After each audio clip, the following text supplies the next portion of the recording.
Thank you. All right. You ready? Call to order of the meeting of the Brisbane Parks and Rec Commission on October 8th at 6:37 p.m. May I get a roll call, please? Of course. Chairperson Davis. Present. Commissioner Anderson. Here. Commissioner Greenlee. Here. Commissioner Sewell. Here. Commissioner Sims. Here. Thank you. Adoption of the agenda. Can I get a motion to approve the agenda? I'll motion to approve. Second. Roll call? Nope, just all in favor. Oh, all in favor? Say Aye. Aye. Thank you. Opposed? Okay. Adoption of agenda. Nope, just Oh, excuse me. Approval of minutes. Put your glasses on. I move to approve the minutes of July 9th. I'll second. All those in favor? Aye. Opposed? Aye.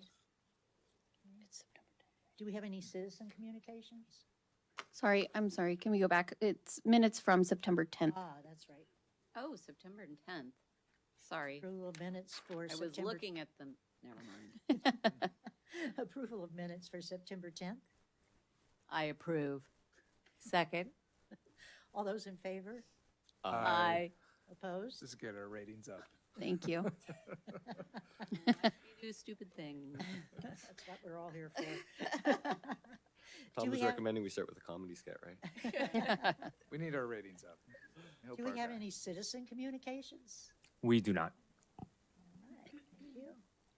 Presentations, we have an informal overview of the Baylands specific plan.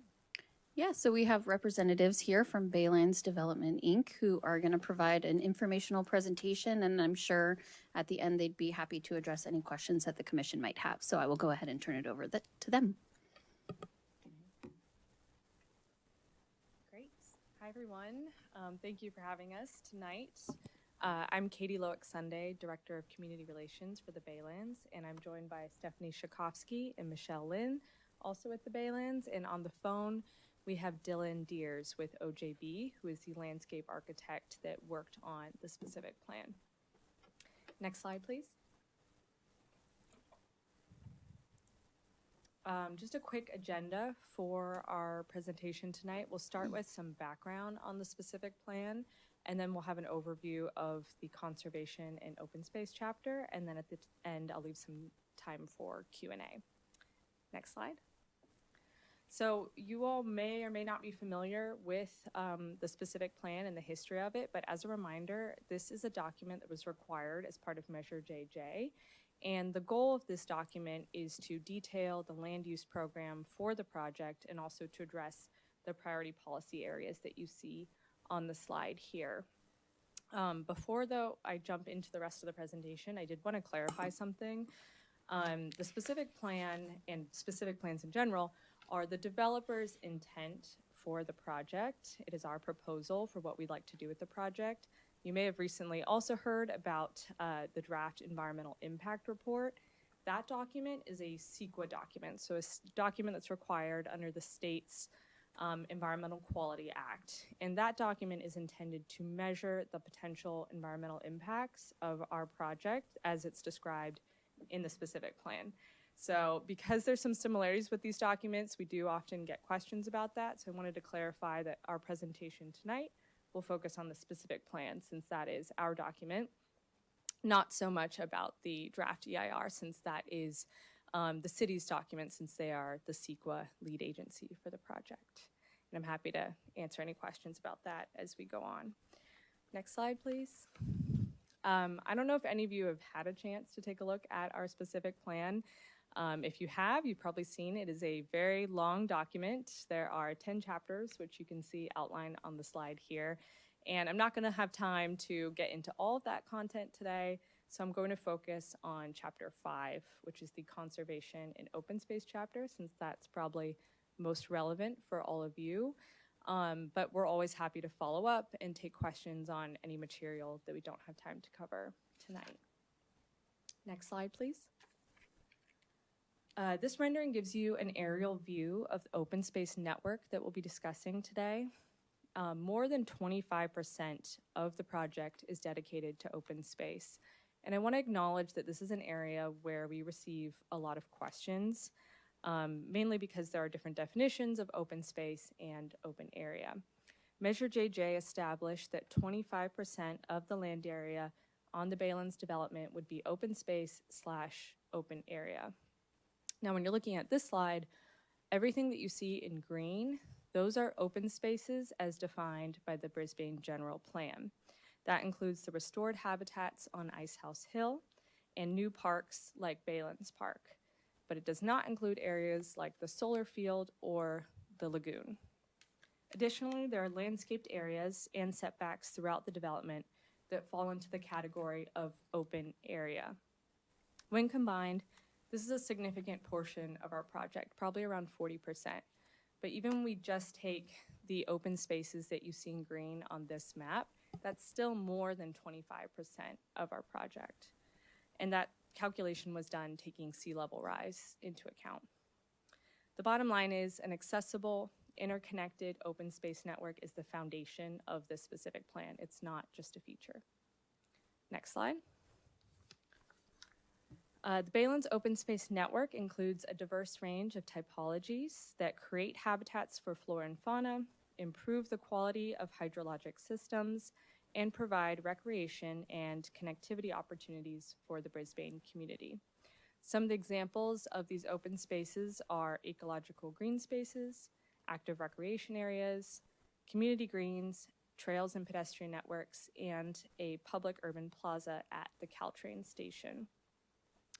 And to orient you on the land use plan, if you're not familiar with it, if you look at this map on the slide and you start at the bottom, the primary focus at the south end of the development is open space and recreational uses, most of which are existing natural habitats that we will enhance and restore.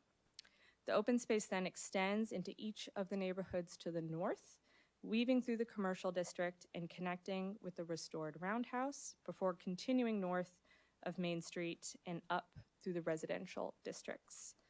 On the east side of the Caltrain tracks, you can see there are some gray parcels to the north. Those are both intended to be commercial uses. And then you can see there's another gray square south of Visitation Creek, and that is where the solar farm will be.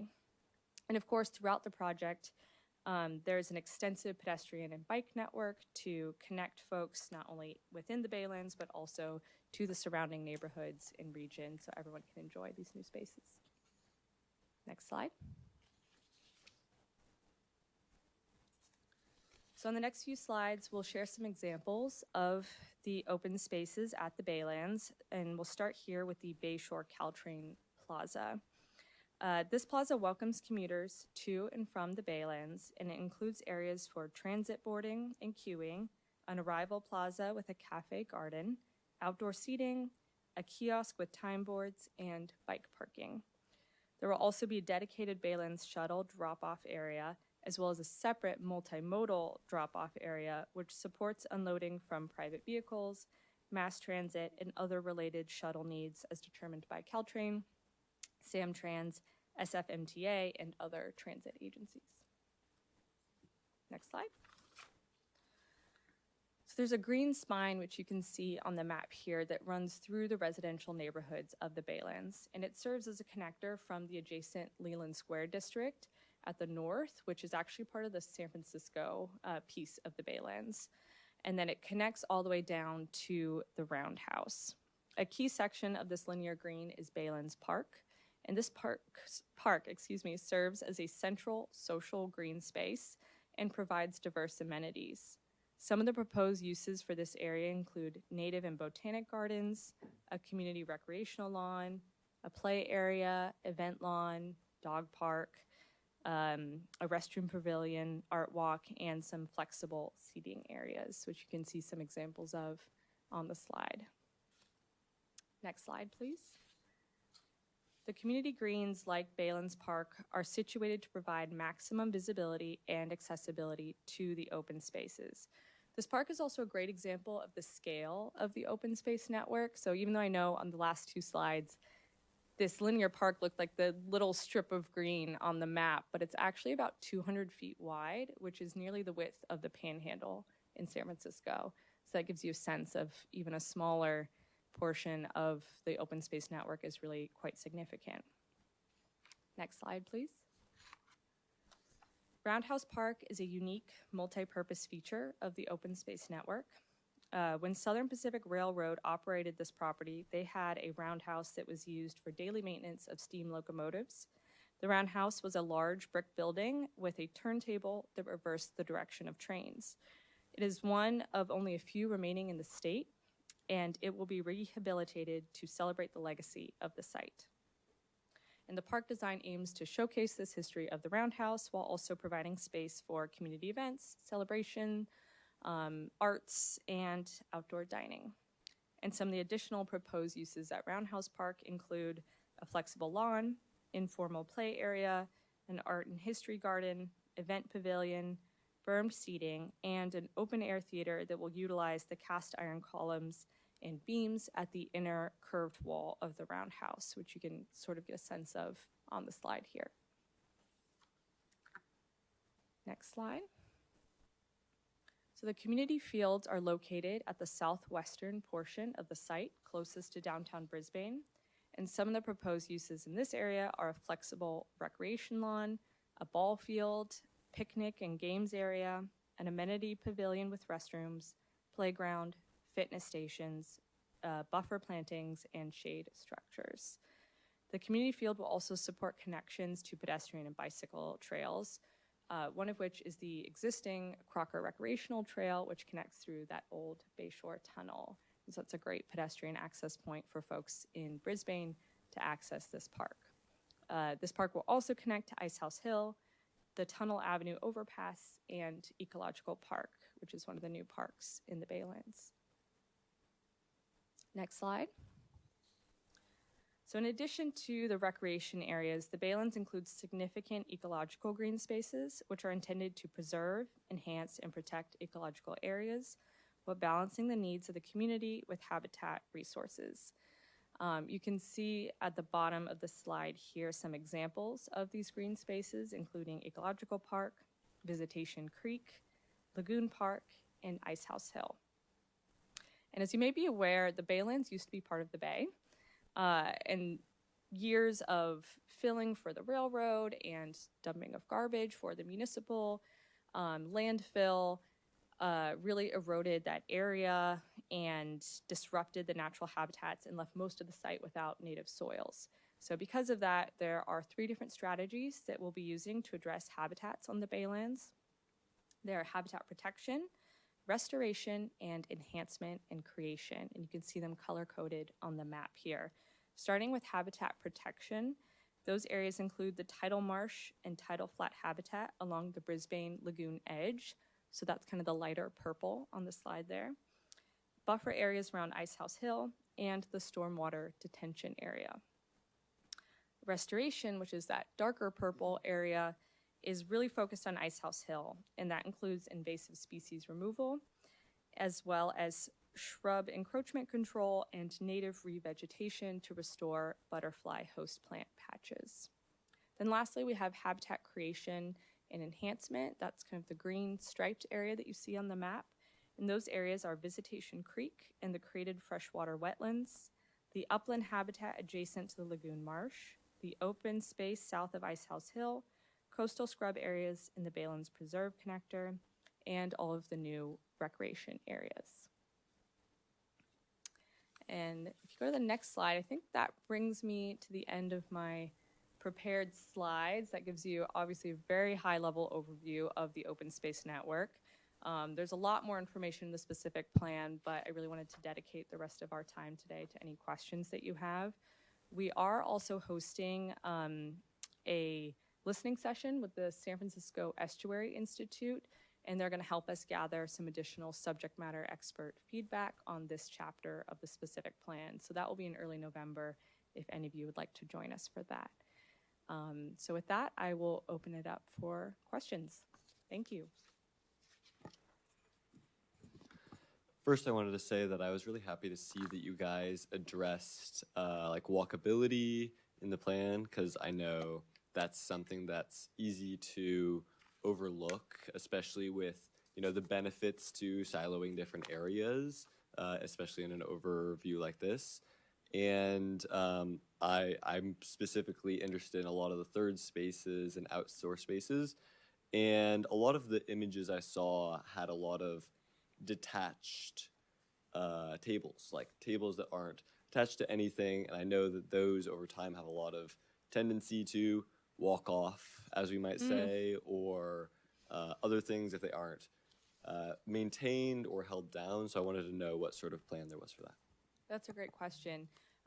So obviously the maintenance and management of each park and open space will be slightly different depending on its intended use. So Baylands Park, for example, is a really active area, so you see a lot more things like those tables and whatnot, whereas Ice House Hill or Ecological Park are much more focused on habitat, so they'll probably have a different strategy. And really what will probably drive that decision is how that's being managed, which honestly is not part of the specific plan. So the specific plan really sets our intention for the development, and it prepares for the zoning changes to the Baylands.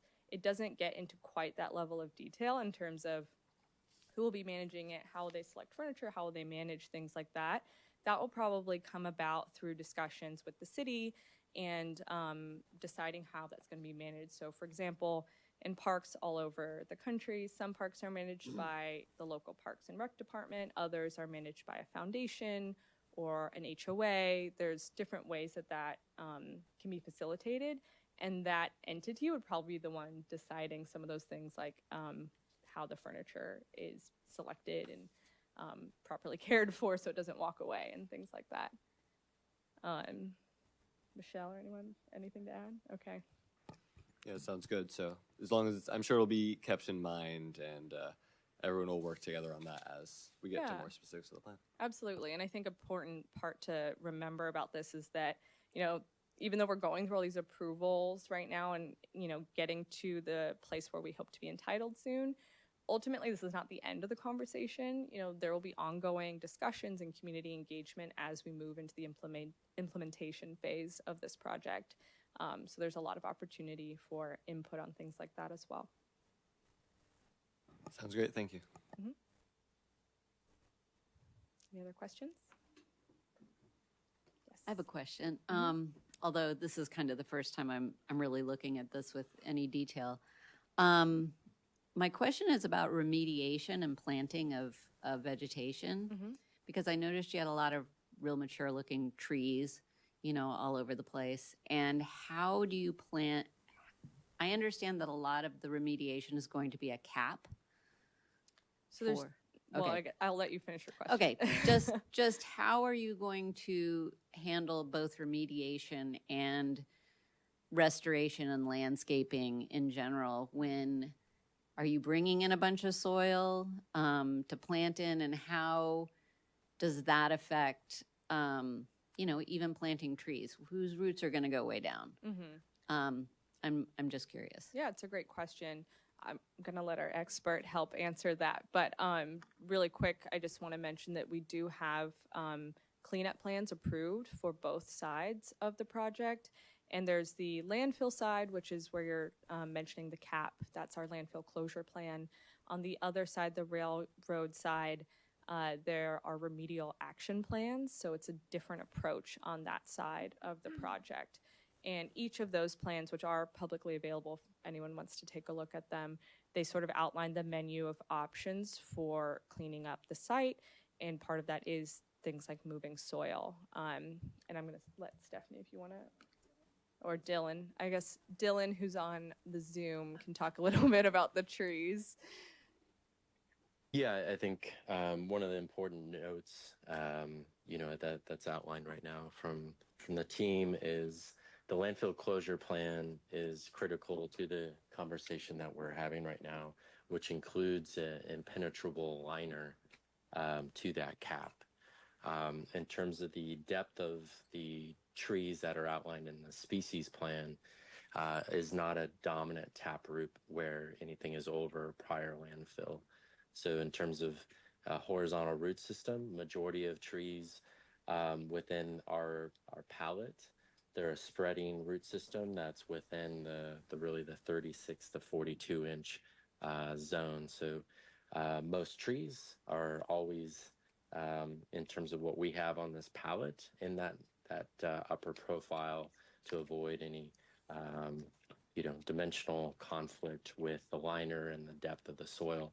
It's also important to note that much of our planting areas also far exceed that 4 to 5 feet, because we're actually berming and looking at ways in which we migrate and move water and drainage throughout the certain habitats and parkland spaces of the Baylands.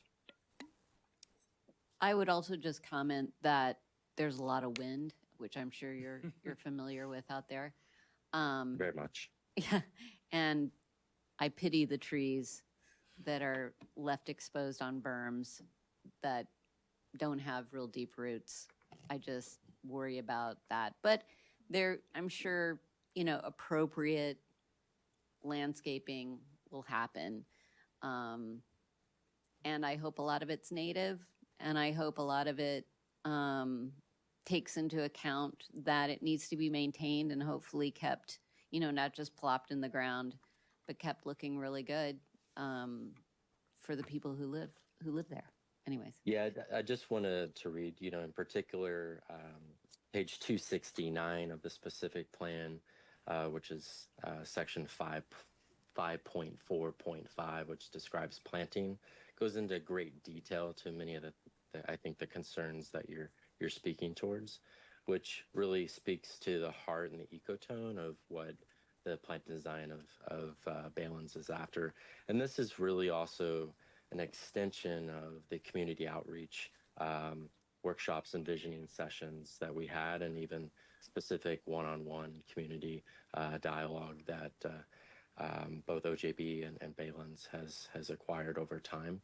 But I do want to note that in terms of the biotic and native habitat, that particular section goes in a great detail, and it very much speaks to the heart and the spirit of your particular question and comment there.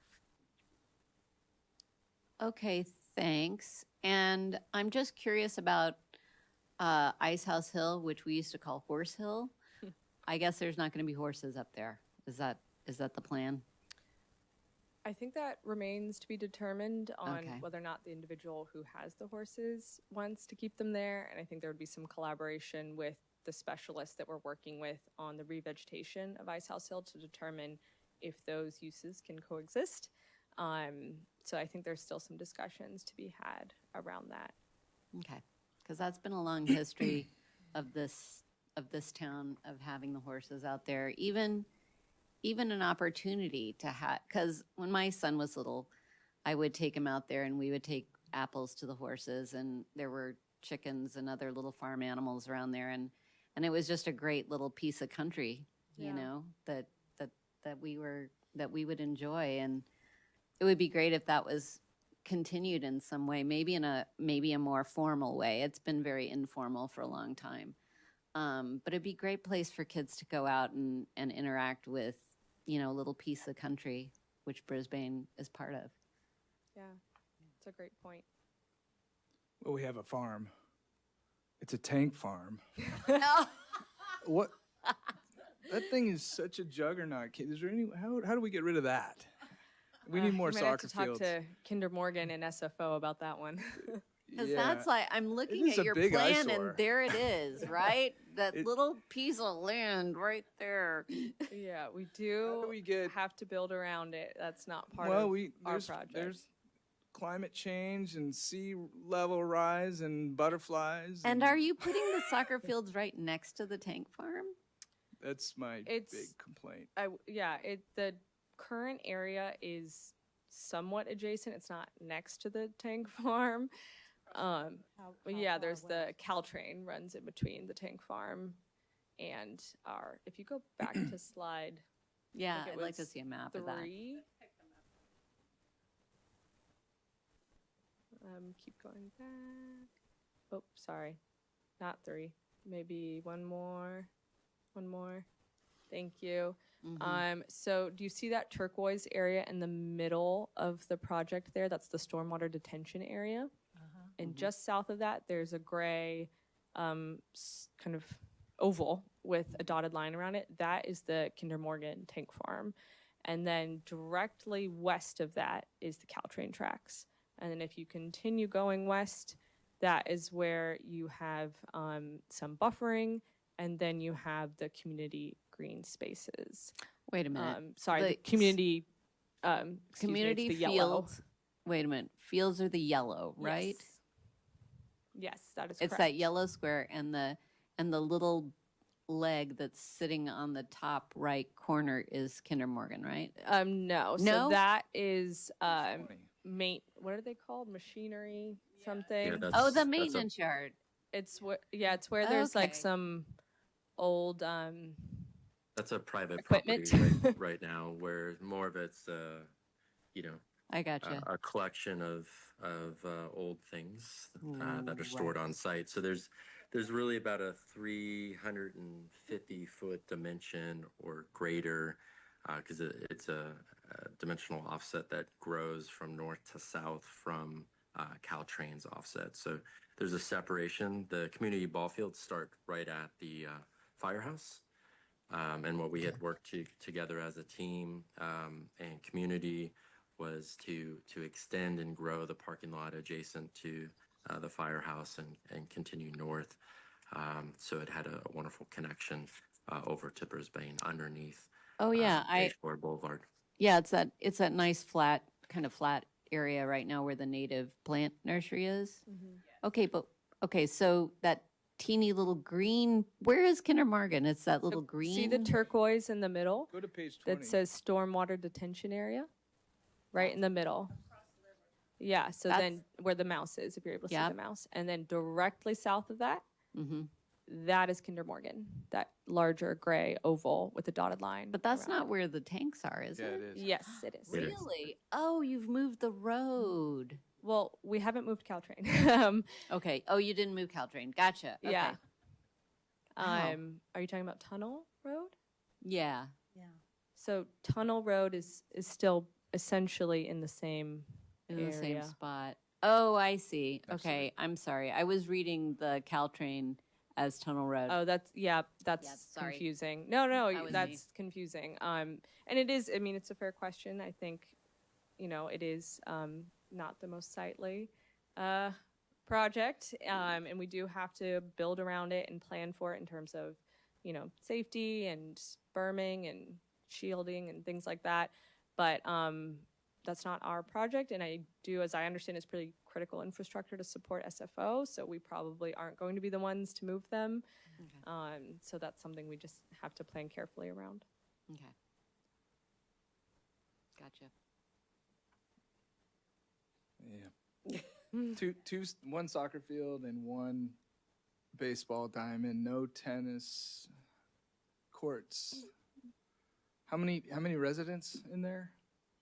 There's 2,200 residences planned.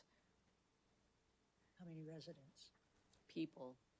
I mean, that'll depend.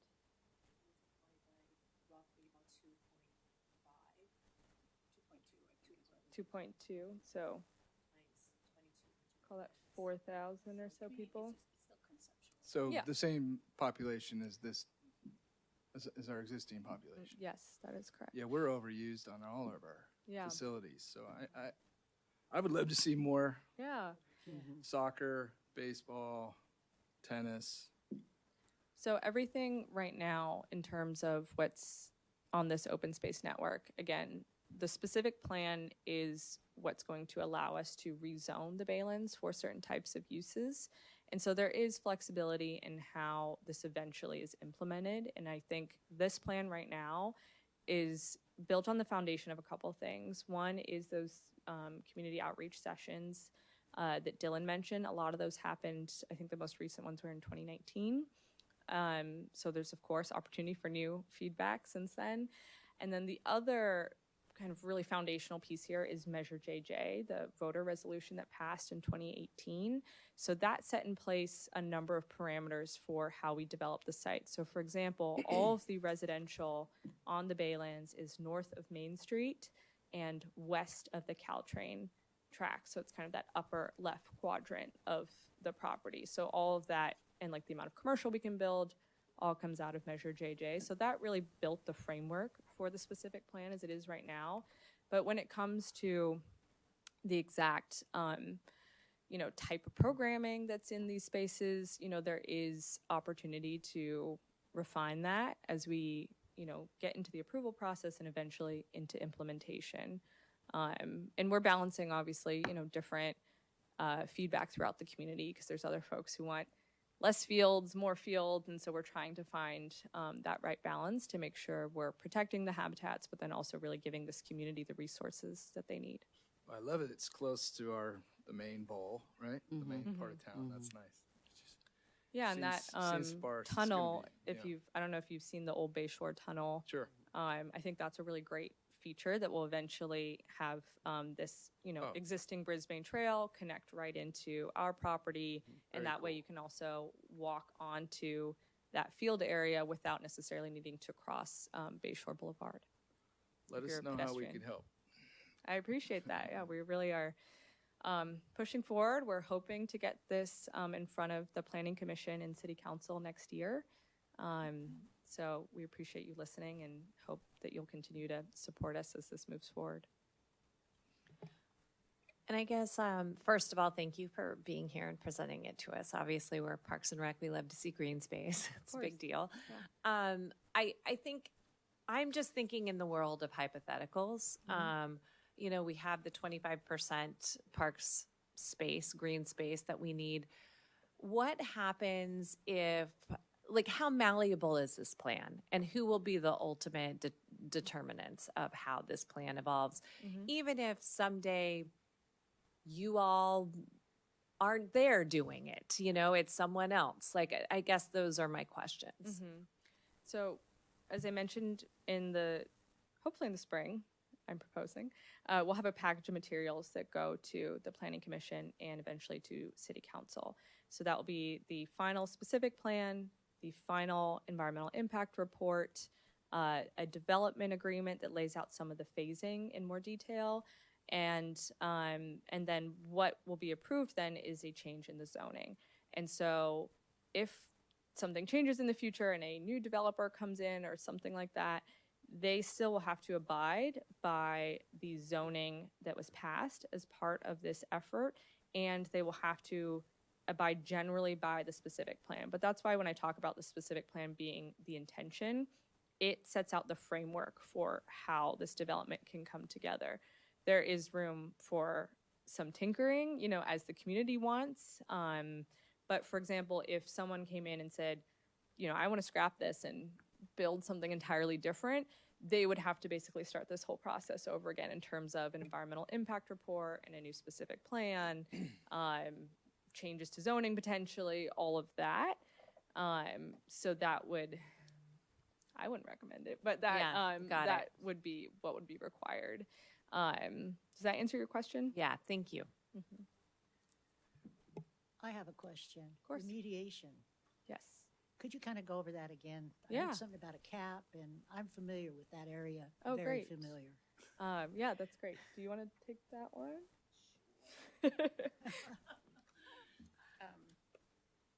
I also wanted to make one other comment that we know that this commission has been asked to provide comments on the specific plan to the city manager by the end of the year. So, have you not been asked? You're looking blankly at me. No, go ahead. Huh? What you have to say. Yes, so I want to make sure that the comments that you're giving us tonight can also be put in your written comments back to the city on the specific plan. On remediation, we have basically two remedial action plans. One has been approved by the Regional Water Quality Control Board and the San Mateo County Department of Health on the landfill closure plan. And I can go into more detail on that. The other one is the remedial action plan for the rail yard site. That's being overseen by the Department of Toxic Substance Control and the Regional Water Quality Control Board. That also, those plans have been approved. And they are a mix of capping and in play, well, some removal based on levels of contamination, but mostly a capping in place and a 5-foot clean fill on top of this, on the rail yard site. Okay.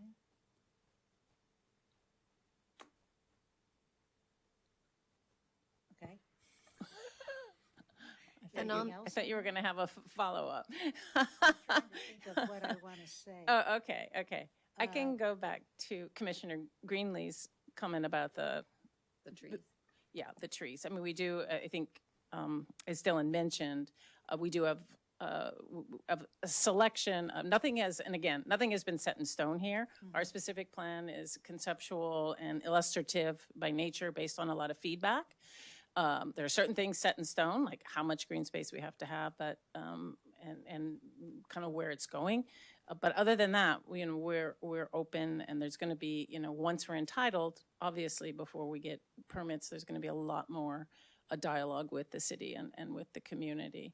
But we're very familiar with planting on a remediated site. So the 5-foot fill on the rail yard site, that should accommodate most of the planting palette that we're talking about. As you probably know, we're looking at most rooting depths of anywhere between 12 to 36 inches, and we've got a 60-inch clean cap. And then the trees that we selected have more of we're trying to avoid the deep taproot and have more of the horizontal rooting structures than the deep vertical ones. So a lot of that has to go into the planning for that, because you're absolutely right. You don't want to plant a tree that has deep roots on a site that may have some compromised groundwater.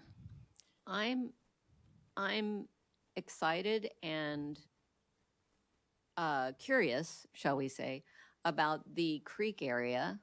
Is that an area that you envision, because it is a wetland, it's a natural creek, is that connected to the open space mountain area? Is there kind of a connection there that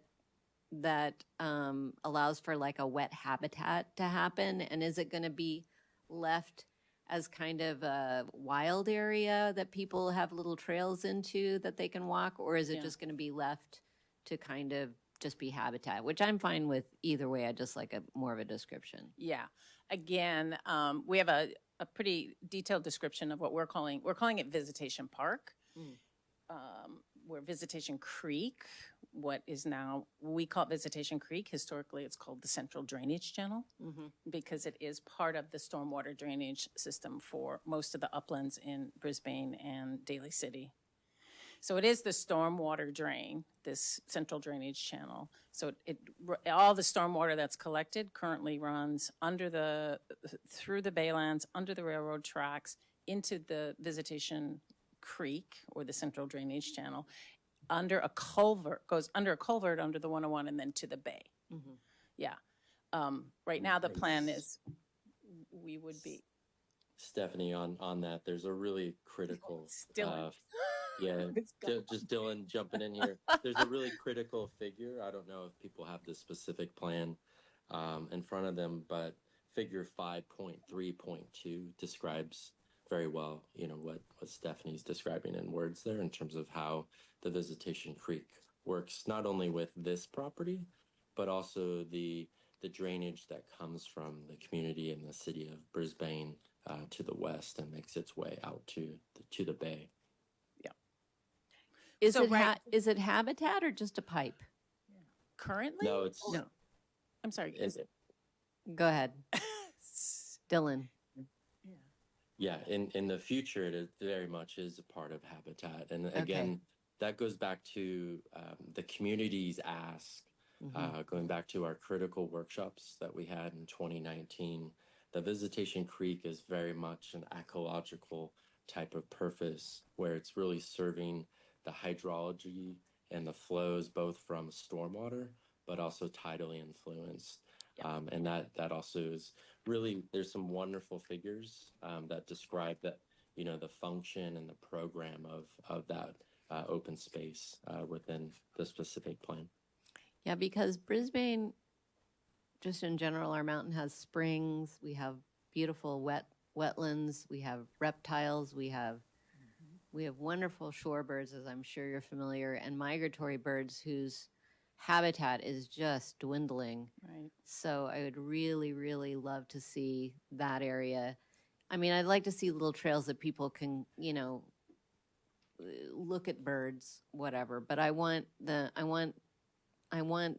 just my dream is to have it as habitat for nature that people can visit but stay away from. I mean, And Commissioner Greenlee, that is currently the, what is in the specific That's plan. what I kind you'll of see envisioned, is that yeah. it is it is still serving as a stormwater drain to the bay, but it is more natural, and it also has proposed wetlands on either side of the creek right now. And so it's almost a 32-acre park. It's very limited trails. There are some trails through the system, but there's, you know, you're not going to see playgrounds or things no, like yeah, there's trails all Or- over or basketball our areas courts of and- habitat that we have in town here too. I want a pool. For ducks and dogs. No. And just to refer back to the specific plan, figure 5.3. We don't have the 0.32. specific plan in front of us unless you want to pull it up from the city's website.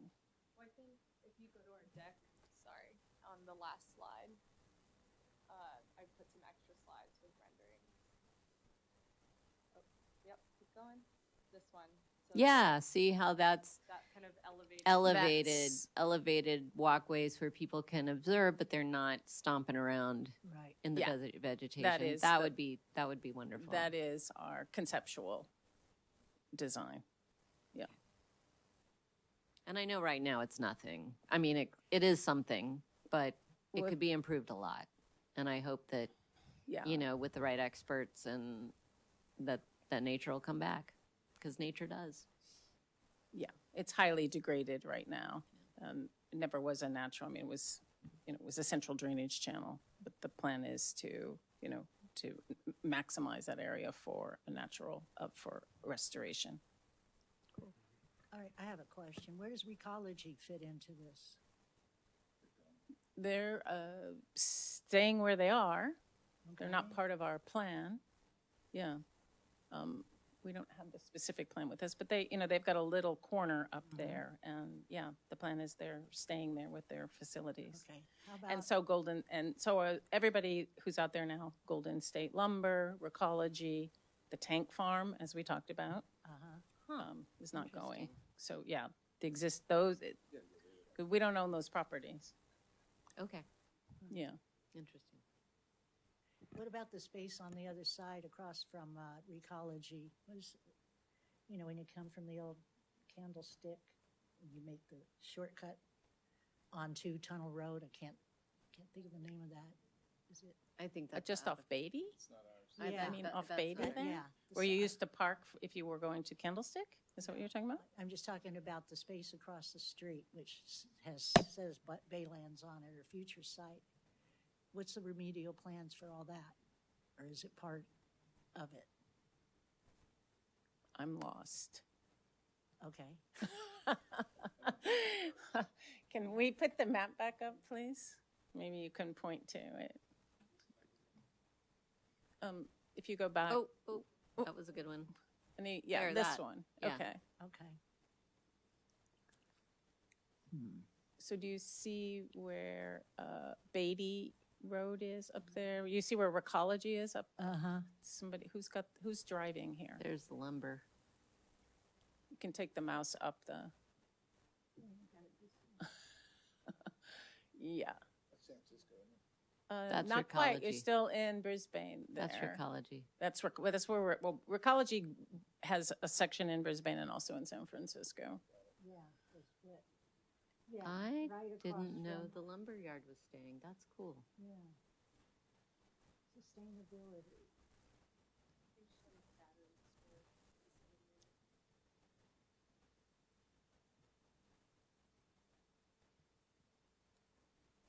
So no pool.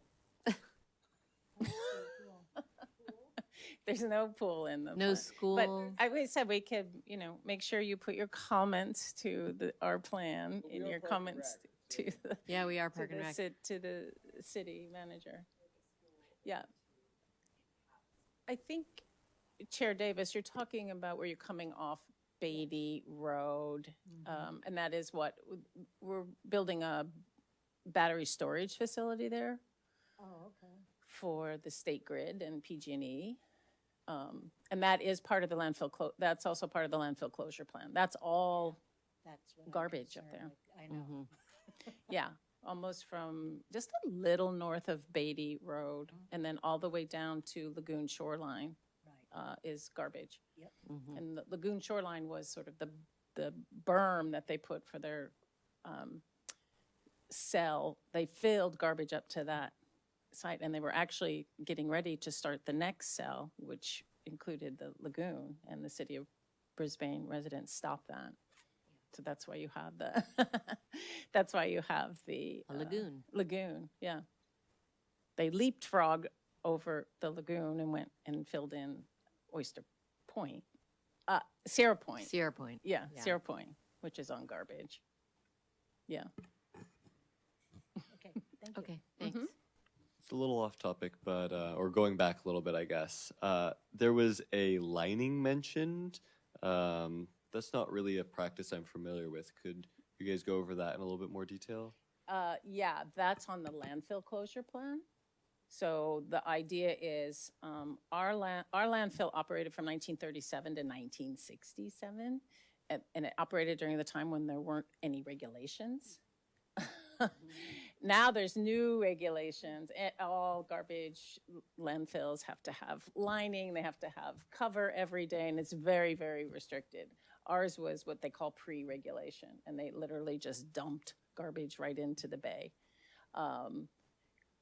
What we are required to do, and then after we closed in 67, that's when we started the soil importing and the soil and the concrete recycling program. So there is huge amounts of, and it varies over the site, but the site is covered with dirt anywhere from 4 feet to 40 feet across the site. So there's no exposed garbage, but what we have to do in our landfill closure plan now is we have to put a liner on that whole area to keep moisture, to keep rainwater from percolating through, getting into the garbage layer, and then carrying out effluent from the garbage into the bay. That's the liner system on the landfill closure plan. And that's 5 feet down? No, it just has to be above the garbage layer. Okay. And then as we build it out, depending upon what we're doing, then there'll have to be more soil on top of that. Yeah. The 5 feet, was that the remediation site that you had to like cap it with 5 feet of? Clean soil. What happens in the event of an earthquake with that? Like, are there cracks? Like, have there been situations where there's been a remediated site and they've had an earthquake like ours? Well, we had Loma Prieta was probably the most recent, and we saw, as you saw, most of the damage was in the marina area in San Francisco because that was built on old fill, but it was built in the 1930s and 40s when the construction codes were kind of non-existent. Today, I think the construction codes, all of that is highly regulated through building code and construction codes, and the soils, of course, when they're being built on, will be compacted, and so we have geotechnical engineers that are drawing up plans for all of that have to be consistent with state and local construction. I know from experience of building a house in Brisbane, because Brisbane itself has a lot of garbage in the soil, that anytime I hit garbage on my lot, it had to be capped, and it had to be, there had to be so much compacted soil on top of it before I could put a foundation down. and then the foundation had to go down so many feet. I mean, it was a lot. But if there's an earthquake, you all need to come to my house because it will be standing fine. And I imagine that it's that times 10 Yeah. because mine's just a little house. Exactly. Yeah. Thank Building you, codes. Commissioner. Yeah.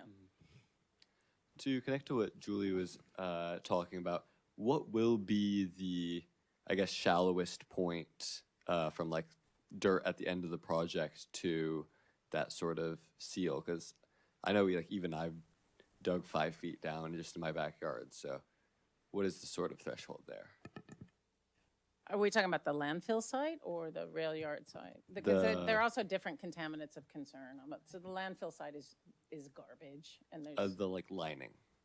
I'm assuming that's like a physical thing. Yeah, what is the liner? What is that made out of? Yeah. Yeah, what it's is a the liner? geotextile fabric. Okay. So it's a very common material that's used to cover landfills. But there's a whole section of it in the specific plan that discusses the type of fabric that we're using, but it's called a geotextile fabric. And What's it called? Geotech? a geotextile fabric, yeah. And what's the depth at the closest point to the surface from that geotextile fabric? Well, it depends upon where we're building, what we're building. We don't have a lot of, most of the infrastructure and the parks are going on the landfill site. So I don't think we've engineered that yet, but it will be, obviously there has to be something for the root depths for the plants that we're planting and just structural soundness. But yeah, it'll be substantive. Okay, this is just a real general question, but we are Park and Rec. Yeah. Park facilities, besides fields, are you guys getting down to the specifics of possibly a pool or a rec center or a art center or, stuff that us as Park and Rec would really love to have? I'm just worried because we're going to double our population. Our pools are already inundated. Our soccer fields are overused. We're doubling our population, and it's going to cause impact to this area and just all the kids' opportunities. If you go look at Crocker Amazon, that is a huge success story for inclusivity and getting out and getting healthy. I just don't see any other things that are outdoor rec that are other than a soccer field and a baseball diamond. So is that I not worry been about planned that. yet, or what's the deal? Dylan, do you want to make a comment on the active parts of the project? It's more about impact to our town and our facilities than not having them. For me. Yeah. Yeah, I think it would be great for you all to share, these active comments. I will say during the community outreach in 2019, much of the community actually wanted passive and natural recreation, meaning less sports and activity fields, as you all are describing here today. So in terms of the outreach and the community feedback, was part of principal the 2019 effort and how that landed into the current plan that you see in the specific plan, in which the community actually asked for not a dedicated soccer field, but a flexible field that could be deployed and used in multiple purposes. There was an ask for a ball field, which you see here today. I will say the Baylands Park and Roundhouse Park in particular, similar to many of the parks that we build across the country, would have an extensive amount of activity and program through them that would speak very much to, what Parks and Rec would like to see in terms of community development and, things as simple as yoga or activities, sun up to sundown. The Baylands Park and Roundhouse can certainly meet that particular input that the community had in 2019. That's a long time ago. No, wrong. It is a long It's time ago. pre-pandemic. I'm just wondering, like, community center space, multi-purpose recreational space, which I think might be in that roundhouse area. I know there was like a theater space. Conceptually, yeah. Conceptually. Theater space, and that is also something that. And is that a community theater space? Like used by the community, not a commercial theater space? Or you don't know? I don't know. It's a conceptual. Okay, idea. It's not. It's also an outdoor. Yeah, It's a and theater. Yeah. Oh, it's outdoor. Yeah, Okay. it's not, because I think you're asking about like a indoor Mhm. stage kind of theater. So that's an outdoor sort of amphitheater with Okay. a lawn, Lovely. which, presumably could be available for different types of community That's awesome. programming Yeah. or performances. But that does not include like a true stage indoor theater. Yeah, because like we have our gazebo, we have a good park, outdoor space. It's used a lot. But a real community center would be awesome. Well, and I will say, just doing like back of the envelope math, it's 5,500 people. We have less than that in this town. So I think the work is, and what you're asking is for us to come back with what we would need, because we do have facilities that are over capacity. And if you add to that like twice the number of people potentially, then I think that'll guide us to what we need, given that the last time we looked at this was 6 years ago. So Right. Yeah. if I may, the commission will have an opportunity to provide formal recommendation to the planning commission before the end of the year. So these are all really great questions. We'll agendize the topic for your meeting in November. And you can make the recommendation to the planning commission. The city council will review that, and the city council will have the opportunity to negotiate community benefits through the development agreement. Okay, that's great. Yeah, I think that's where we were veering off into. Perfect. How can we all get together and work on getting rid of the farm? All of us.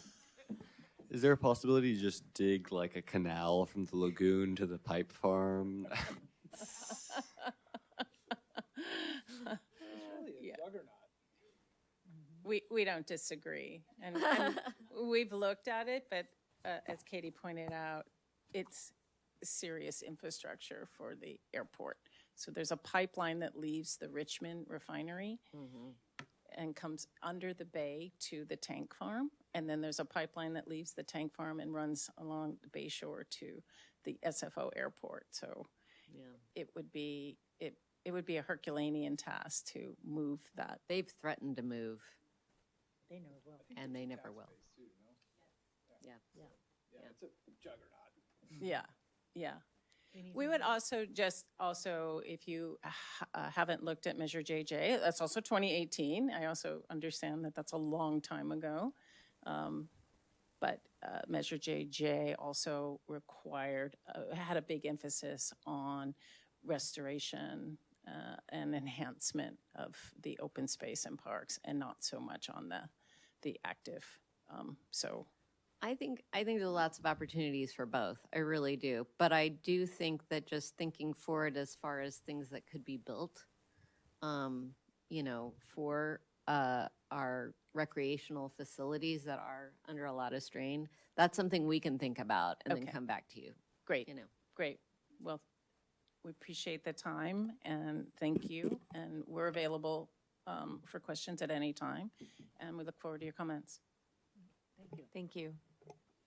Thank you. Thank you so much. Okay.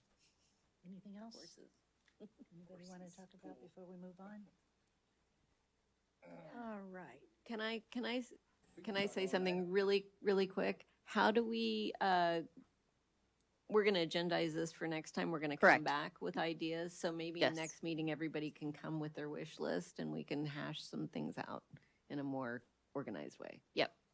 Is there details like children versus adults, as far as the income, low, medium, high? You mean in terms of what's anticipated for the Yeah. Baylands? How many children, all that's great. I mean, I think it's speculative at this point, Yeah. but yeah, I would encourage all of you to review the specific plan prior to that meeting so that you're well-versed in understanding kind of the context of the conversation. Okay. So, And Okay. in terms of being well versed in the context of the conversation, what is the sort of, I guess I should say the standard between what is written and then what is actually sort of built and how that is executed? Like, I know there's zoning requirements and stuff like that that get pretty strict, but in terms of maintenance and other sort of looser things like this, how closely are those things tied? I mean, I think that depends on the direction from city council as they're further into this process. So, Anyone Okay. else before we move on? Okay, on to aquatics programs and services. thank you. Pool. Oh, Yep. Thank you, Baylands. Please, we won't be offended if you walk out now. But thank you for coming tonight. And Don't it's my pleasure to introduce Sarah, who is our coordinator and oversees our aquatics programs. And she's going to provide an overview of aquatics. Thank you. So yes, like she said, my name is Sarah, and we'll talk about the pool. Speak up. I need to be louder. Jovi, can you change this slide, please? Hopefully they have their little fun. Oh, okay. So first we have our party rentals, so people can rent out just the gazebo, which is in the photo you see there, or like during our open recreation swim, or they can rent out the whole pool for private parties. So it's kind of the season of April through October of when people want parties. We've had 22 gazebo rentals, which some are still coming up this month, and 10 private parties. One of those was the Bright Mind, including the Bright Mind Swimathon that the city co-sponsored. And then we also do one for each of the schools in the district at the end of the school year, like a little 1 to 2 hour party for the 5th and 8th and 6th graders. And as you can see, some parties really go all out with their decorations. Thought it was a fun little picture. They don't normally have that many, but it was pretty cool. Most of the time it's pizza and cake. They're primarily birthday parties, but sometimes just little gatherings for people to get together, Girl Scout troop things.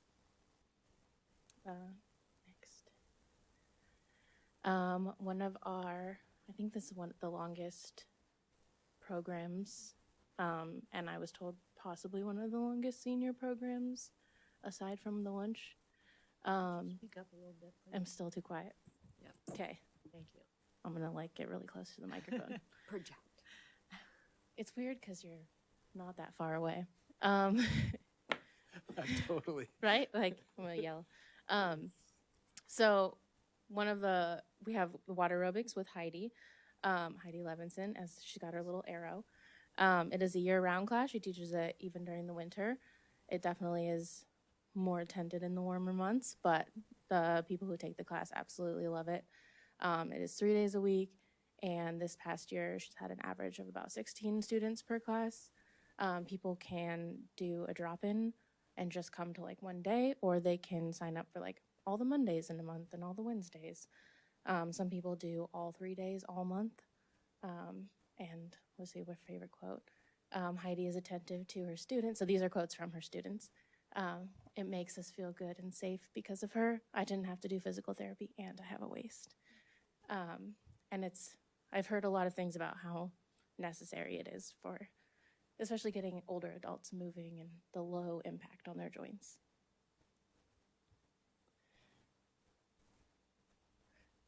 And then this year, oh yeah, move me.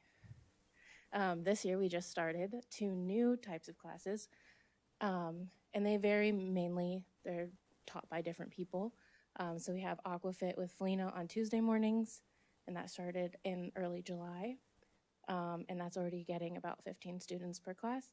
And then we also have Water Fitness with Laura Zavikian, and that started mid-August.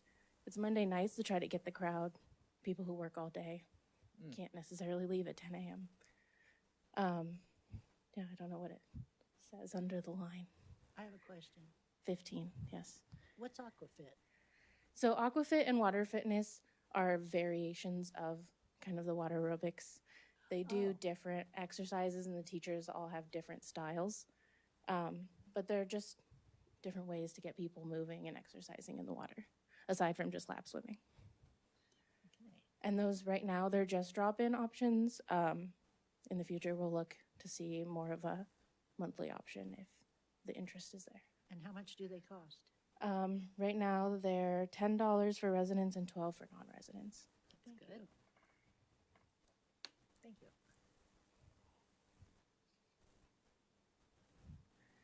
So speaking of Laura, she is also, I think she's been doing this far longer than I've worked here.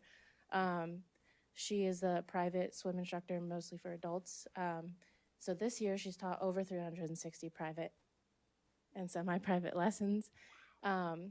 Her students range from people who are learning to swim, who they definitely wouldn't kind of want to sign up for a class with little kids, and then competitive athletes, people swimming triathlons, etc.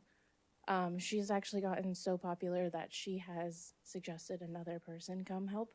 So she introduced me to one of her fellow teachers and colleagues to hopefully we'll get her onboarded for next high season. You guys have similar hair. I think the wind is making it stand up a little more too. She's got 5 layers on. Yeah, I know. that was definitely a winter photo shoot. I was thinking the same thing. That looks cold. Welcome to Brisbane. And then the people who like do those lessons tend to swim in the bay, like Oh, in right. the actual open water.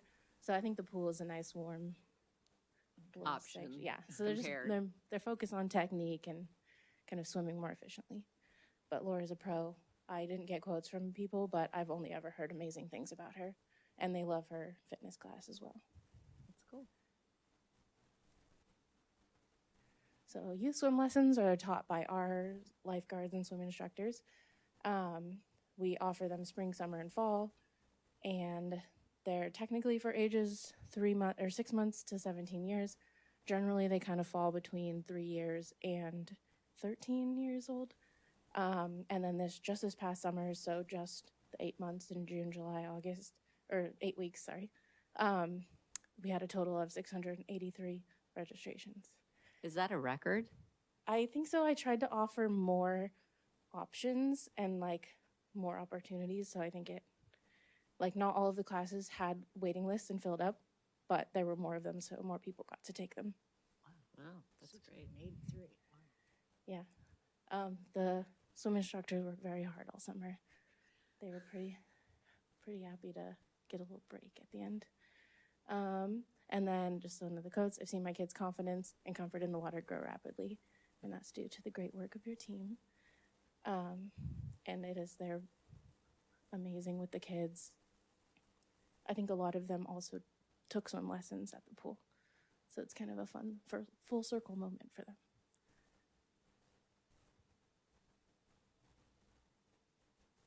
Fun little video. You want to wait?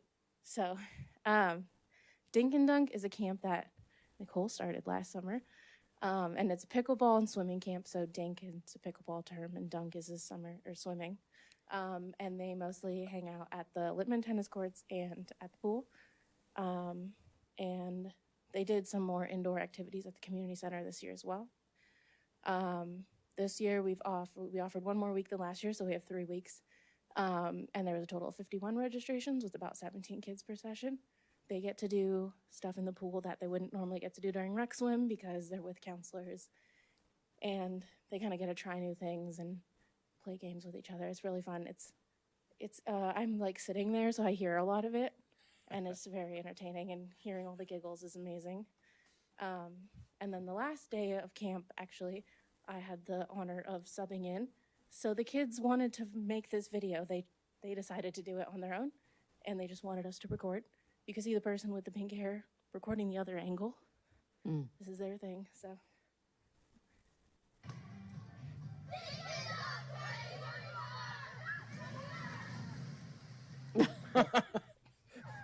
The straggler. I think he was somebody's little brother.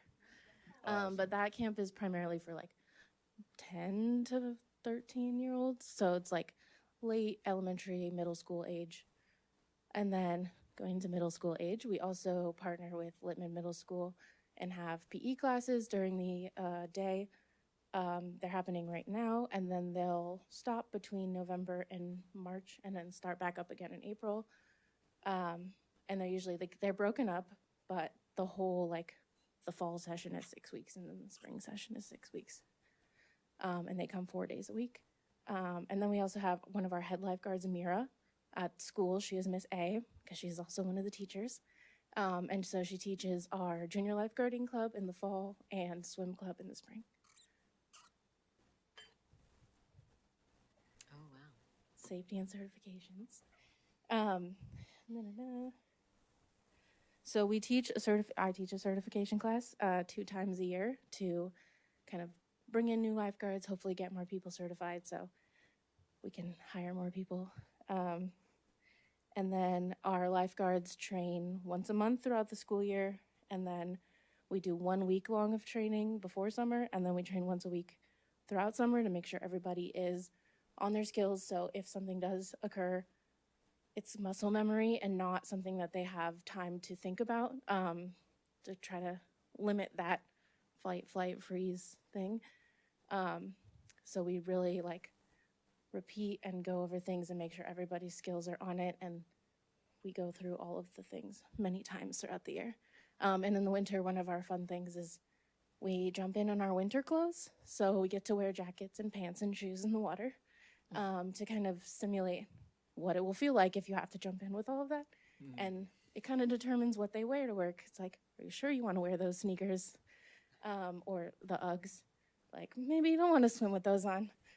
So it was a good learning experience just to like see how heavy it is to swim with those coats on, and then also to like kind of have them put into perspective while they're guarding. Like, it's raining and cold, but like, do you want to swim with it? And then I also want to give a big thanks to all of the people in that photo. That's not everybody. We have about 35 part-time staff members at the pool. And without them, the pool would not be able to run. Nicole and I couldn't do it ourselves. They put in a lot of time, and I think that there's a lot of love and care that they seem to be very proud to be there, and a lot of them, they get along. They say that they're like a little family, so it's pretty cute. Yeah, next. Thank you. So we also couldn't operate the pool without support and just work from the other city staff and other departments.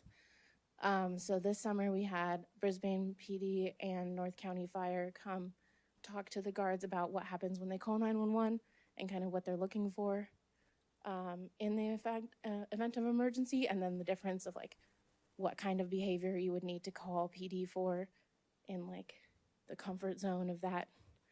And then the pool wouldn't work without the Public Works Building and Grounds crew. They have been putting in so many extra hours and coming in at any call of day, like whenever the chemicals, I'm sure you've heard about the chemicals in the heater.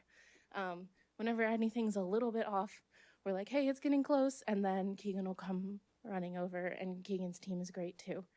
They know all of the things in the pump house and all the fancy chemicals that make it safe for everyone to swim and keep it warm. And then this year during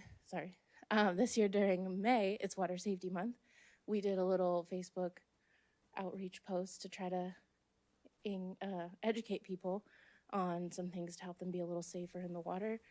And in doing that, we got little pictures of the lifeguards when they were young. And I think the one on the bottom, the little girl, she's actually in the Brisbane pool when she was little. So that was pretty cool.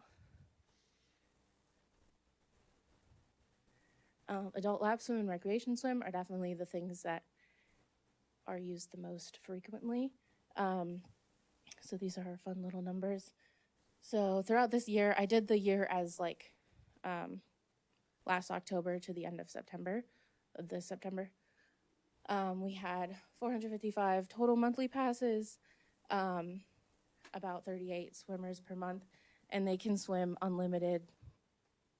They can sometimes come twice a day. anytime we're open for a lap swim. And then 58% were non-residents, 42 residents, and then 70% of them were seniors over 55, and 30% adults. And then for like the daily swim passes, so these can also include people just dropping in to do lap swim or people like families coming to swim during rec swim. We had, I can't see the very bottom, but we had a 13% resident adult daily pass, 29 non-resident, 15 resident youth and senior, because they're like the same button on the point of sale system. And then, what does it say, Jovi? Whatever all of those, if you do some math, it's whatever the remaining percentage is. But as you can see, we do have a lot more non-residents swimming than residents. And I think they definitely they care about the pool just as much as the residents would. And anytime we do have those unforeseen closures, it is absolutely heartbreaking and it's frustrating, and we try to limit as much as possible, but I think this is definitely their little piece of home too. And then this summer, we started an adaptive swim hour. So there's a little Google form at brisbaneca.org/adapt. And so it's basically just an hour a week. We do it on Sundays. And it's for anyone, 40%. What's going on? It's for anyone with a disability or their like caretakers, family members, friends, who can't attend public recreation swim due to like some people get really overstimulated, or there's like too much movement in the water if they're like physically unable to handle that. It's really not limited. So basically if they fill out the form and they want to come, as long as there's room to come, they're definitely welcome, and it's the same fees as just dropping in to swim. No age or swimmability restrictions. So I had some lap swimmers ask, they're like, if I'm rehabbing my hip, I'm like, yeah, you can still do lap swim. It came about mostly from a family whose child struggled with the overstimulation of the public swim just because it got too loud and he struggled to handle the environment. So we wanted to still give him some time to swim that was a little quieter. So Yeah, I would just like to hope that if people, avail themselves to the adaptive swim hour, that they would be conscious of other people's needs. yeah, that And they're is not like, just going because, hey, maybe it's less crowded, but, maybe they want to give some space to some people who really need it. it definitely does not seem to be it's not really taken advantage of Okay. over the top, and the lap swimmers in the lanes are generally like not disturbing the shallow end area, so they still have their space. And it's very new, so we're still building it and getting the word out. I think it's great. That's wonderful. That is wonderful. Special events. So we have a few special events every year. We kind of try to keep them in the warmer months. So we did our Pirate and Mermaid Party in May, which was also the hottest day. So it was so crowded, and we ran out of all the supplies, not expecting it to be that crazy. But they did a little scavenger hunt with like rolled up pieces of paper, giving them clues to go to different not obstacle, but like little activities around the pool area. You can see them there. They had to build little boats to float the duckies in that picture. And then we had some of our lifeguards / mermaids who are magically turned into humans sometimes, but when they're in the water, they have mermaid tails. So they also were part of the scavenger hunt. We had some chocolate coins as the prize. It was pretty fun. And then we did our first Pride Party in June, which of course was a really cold day. So it wasn't super crowded, but it was amazing, and everyone who came was very supportive, and it was the most colorful the pool has been. And then Beach Bash in July, which was just beach themed. So we pulled out the volleyball net, had little inflatable surfboards, like small ones, not actual surfboards. And it was fun. Lots of families came. And I think we had popsicles. And then we did the Y2K party, which was to celebrate the community pool's 25th birthday, which on the plaque outside of the pool, it says it was dedicated August 5th of 2000. So it was kind of cool to sing. And we had Jeremy Dennis, the city manager, there, and Seppi Richardson, the former mayor. So you can see they got their little pick. And I realized Seppi's in the back of the pick in the middle too. And actually most of those kids were LITs from summer camp that left camp a little early to come to the party, so that was cute. And then upcoming we have our dive-in movie, and we're gonna watch Ghostbusters. So they can float or swim in the water, or they can sit on deck if they want. Yeah, that's my presentation. Oh, thank you. Questions? Can I ask my yearly question? How many complaints have we gotten for our pricing? It's definitely gone down, so we didn't change them this fall. So we haven't really gotten any recently. It mostly happened when we first changed them. And then some people who like didn't come to the pool for over a year are like, oh, your fees are different. Yes. I think everywhere fees are different. So we're like, yeah. But for the most part, people have kind of stopped talking about it because it's been over a year.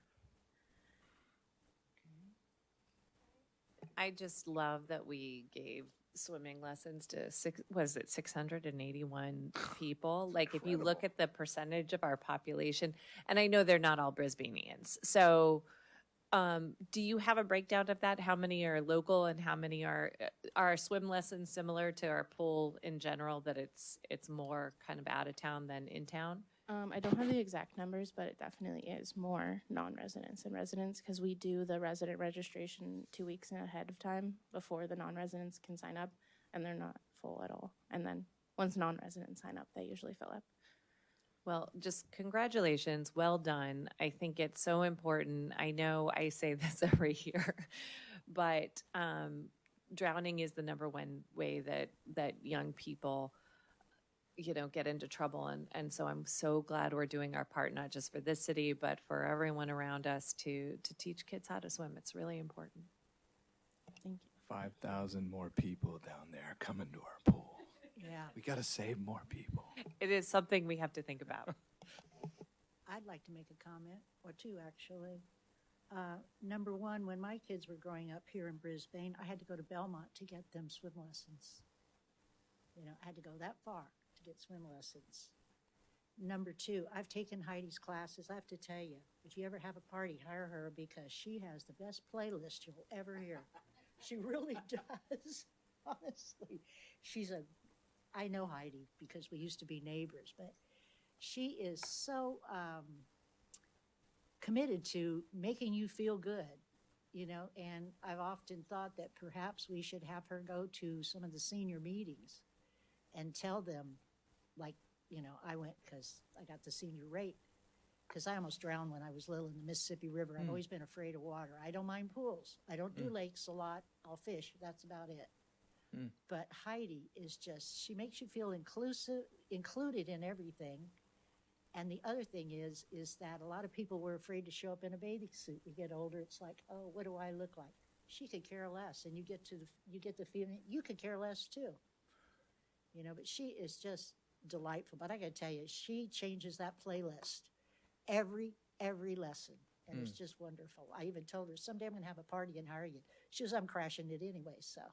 But she is just great. But I really wish she would go to some of the seniors and tell them what it's like to do it. I mean, I'd love to help her with that, that you don't have to worry about what you look like. And now they make bathing suits where, you don't look like you're headed for, the Miss California contest or something. Yeah. But she is terrific. And I just wanted to say that publicly. Yeah, Do you think she can get our ratings up here for our broadcast? Can she come and get our ratings up? Yeah, if we had a soundtrack behind us. Oh, yeah. There you go. Well, there you go. I like that. I'll take for my part, Led Zeppelin. Okay. I'm going to do my request that I do all the time that nobody ever pays attention to. Wow. Go ahead. But I really want, if we ever drain the pool, I really want a dog afternoon in the pool.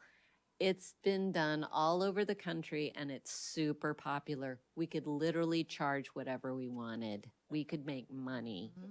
I Okay? actually did just ask today about that. So it's Who did? definitely not I did. It's not You- forgotten. I really want it to. You So, really want it to yes. happen. I think it'll Okay. be adorable. Yeah, just one day. It's a dog party, dog pool party. One day. We would even like volunteer to clean up, whatever it takes, whatever it takes. Anyways, that's my, I'll film it for sure. he'd film it. Yeah. We'd have great music, you know. It would really be a party too for the owners, Yeah. you know, great socialization. Anyways, that's my 2 cents. We're listening. I like that. Great work, no comments. Thank you. Really great work. Anything else? Anybody else? Any questions or anything? Thank you so much. Thank And you. just a quick shout out to Sarah because the summer at the pool is exhausting. Oh, They yeah. are open 7 days a week, all day long, starting from very early in the morning. And all of the staff that are there really work hard. And they have a lot of respect for Sarah and her leadership at the pool. And so we're so grateful to have her there and so grateful that they all survived the long summers. So thank you, Sarah, for all of your hard work and leadership at the pool. We really appreciate you. Thank you, Sarah. Sarah. And also, the Brisbane Community Pool is consistently has the most hits on the city website year after year, month after month. So it's the reason that a lot of people know about Brisbane is because of the pool. So great job. Thank you. It's a great resource. Mhm. Yes, it is. All right, old business, coastal cleanup debrief. So I just have very quick highlights that Jeff shared with me because he was our lead staff on that in partnership with Open Space and Ecology. It was held out at the Brisbane Marina this time, and it was the same day as the Sierra Point Yacht Club's annual event. Perfect timing.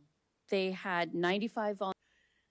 Okay, day in the park and Derby debrief. All right, so I'm just going to share some announcements from the day, and then we have a video that we're going to play for you as well. So the Derby winners under the ages 5 through 9 category. First place was James Saunders. Second place was Rhea Heavner. Ages 10 through 13. First place was Vincent Cuss. Second place Jack Larson. Special awards, the Bravest Driver Award went to Cedar Dedeco Shui. Bravest Driver Honorable Mention went to Ria Bondari. Best Sports Person went to Luke Larson. Best Looking Car went to Maxwell Veray.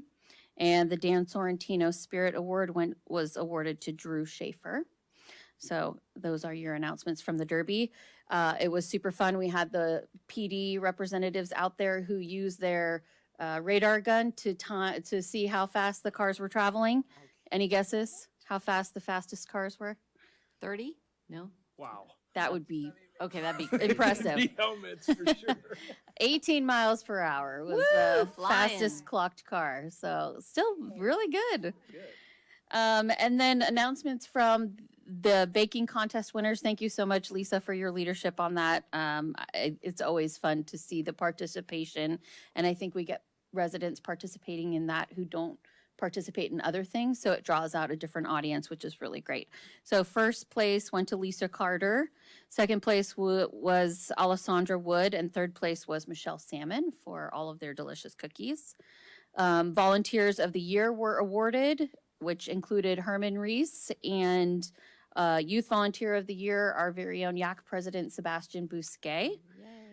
We had over 40 vendors out there, so it was overall a phenomenal turnout and a great celebration of everything Brisbane. So with that, we'll go ahead and play the video, and then I'll open it up to Commission for you to provide feedback and debrief from the day.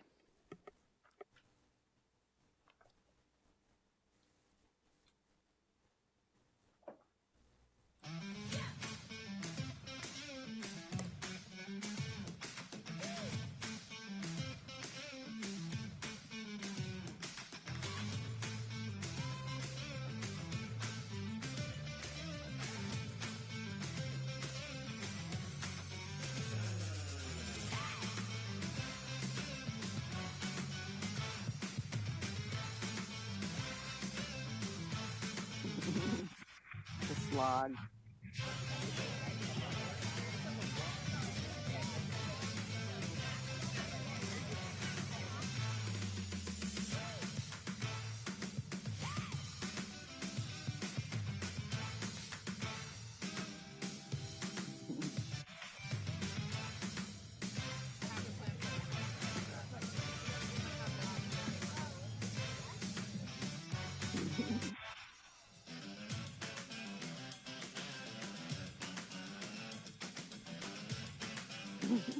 Cute.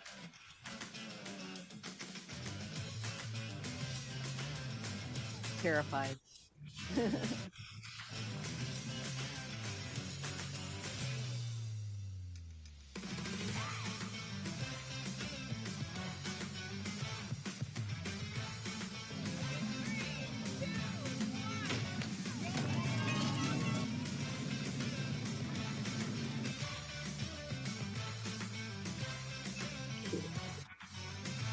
Oh, there he is.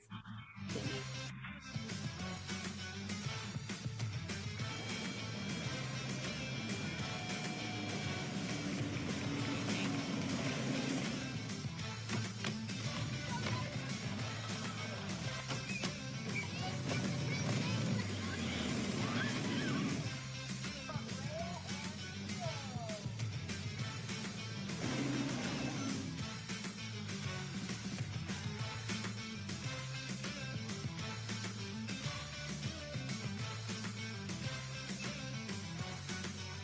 Whoa.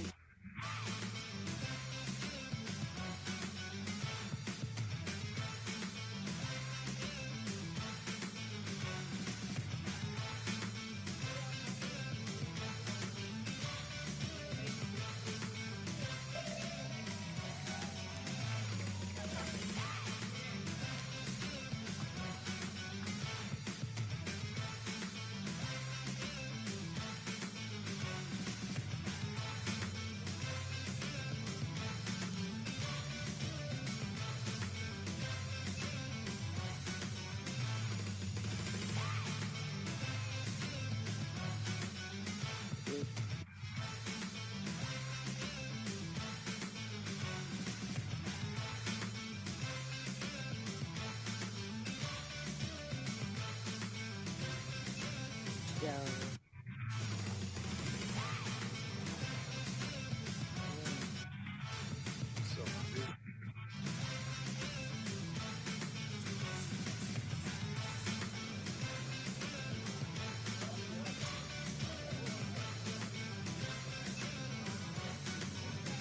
There I am in the little hot dogs.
My favorite part of the bake sale or the baking contest was the little girl that came up. She was on her way to soccer practice and she wanted to know how she had done, and we hadn't judged it yet. But on her way to soccer practice, she had her dad stop. No, I talked to her because she came back after Okay. it was over, and she didn't win, but she was really good. All the entries were amazing. It was very hard to pick winners, but she was a little disappointed. And then I said, "Hey, why don't you take your cookies to your soccer practice and give them to your soccer friends?" And she's like, "Yeah." And so she was That excited. Just adorable. She was just adorable. She really was into it. And the cookies were amazing. So shout out to all the bakers. Yeah. You really outdid themselves this year. We had, how many, 11 entries? Yeah, I think it was. Which was good. Yeah, which was good. Yeah. It was tough, but we picked the good ones. It was hard to judge. You had to keep tasting, tasting, tasting. It was really good. Do you guys have did we palate not- cleansers? Like cheese or something to palate cleanse? Did we not have a big wheel? No big wheel entries this year? Darn, we'll have to play that up next year. Yeah. I just want to say, I have heard nothing but good things. Like, people were they just said everything worked beautifully. There was something for everyone.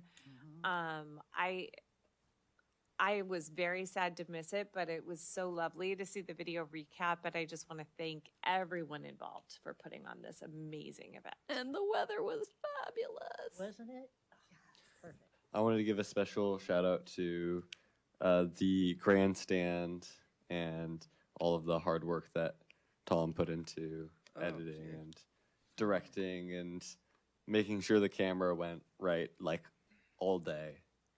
That was a lot. I'm so glad I got to see the video because I didn't get to see anything. That was a full day, went by really quickly, and I learned so much about the history of Brisbane through all of our seniors and our youth, and we got to keep that going. It's really important. I agree. I had no idea we had ducks, and I didn't get to see anything. So I'm glad I got to see all that. My kids had a great time too, and that's how I judge everything in life. Except when I got home, I kept looking at the TV because you kept saying, "Look at the camera." And when I sat down, I was stare right at the TV. Don't look around. So thank you, everyone. Thank you.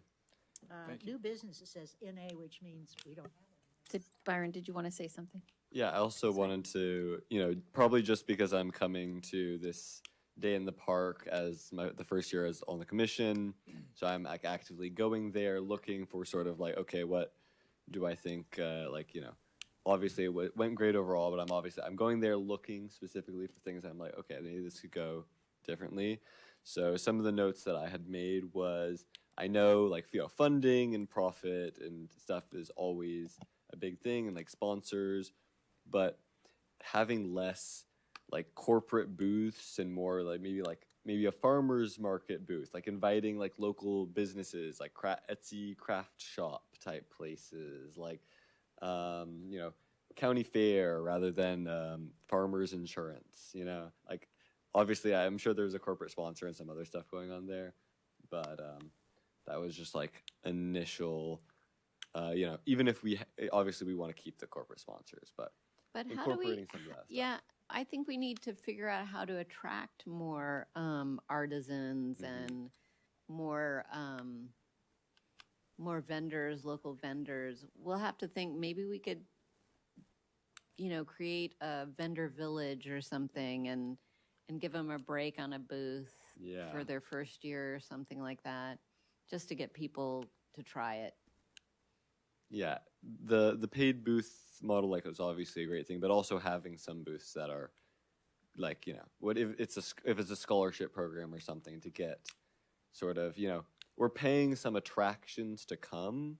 So if a booth is making money, but they're also sort of an attraction, maybe not charging them so they're coming as well. Could be a happy medium there, because I know especially with my generation, the Pinterest generation is I think what I like to call it, the aesthetic, artisan, farmer's market sort of energy was, it's been present in some past years. I know there's like the leather working, and there was like the pottery booth this year, so there was some of it. But and even just like putting them together for like a picture or like an Instagram, like that's the other thing I was thinking about, is like having more active opportunities for people to do their social media things. There's like, you know, walls that people take pictures at. So if there's like a place that had like maybe a backdrop or was in front of something notable and said like Brisbane Day of the Park, sort of, you know, very frameable, purposeful social media attraction, that would probably be minimal. I mean, it would probably cost a little bit, but would be usable year to year.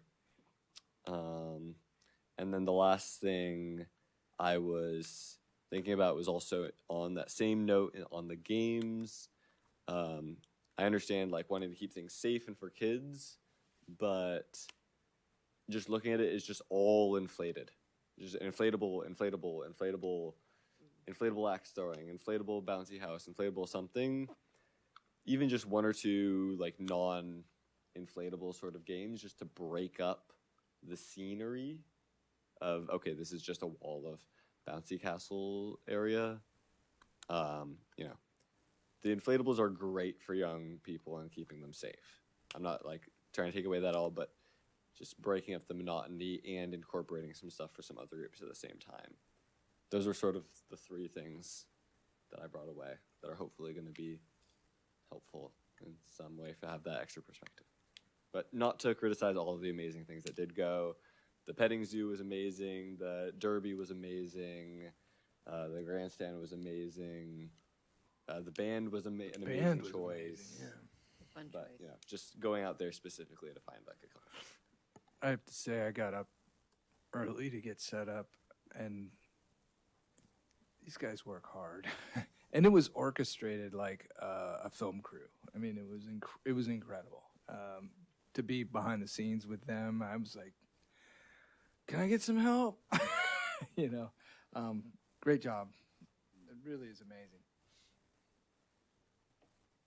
Anyone else? Okay, Day in the Park and Derby debrief, reports chairperson. Is that me? Yep. Did you have anything? I got an amazing poster